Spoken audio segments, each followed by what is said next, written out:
सुशांत सिंह राजपूत और दिशा साइलिन की मौत का मामला एक बार फिर सुर्खियों में है। इस बीच एनसीपी शरद पवार गुट के विधायक रोहित पवार ने अपनी प्रतिक्रिया देते हुए इस मामले में शिवसेना नेता आदित्य ठाकरे का हाथ होने से इनकार किया। वहीं उन्होंने इस घटना को चुनाव से पहले उछालने के लिए बीजेपी पर निशाना साधा। दिशा सायलेंचे वडील कोर्टामध्ये गेलेले आहेत। मुलीला त्यांच्या परिवाराला न्याय मिळावा। एखाद्या कोर्टामध्ये एखादा व्यक्ती जेव्हा जातो तेव्हा त्यांना न्याय मिळावी अशी आमच्या सगळ्यांची इच्छा आहे।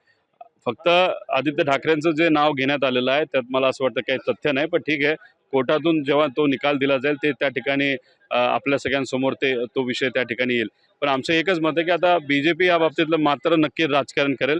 गेल्यावर जेव्हा सुशांत सिंगचं आत्महत्या झाली होती तेव्हा त्याच्या नावावर फ्लेक्स लागले होते, बोर्ड लागले होते बिहारमध्ये, आणि तेव्हा बिहार इलेक्शनमध्ये फक्त त्याचा फायदा घेतला गेला।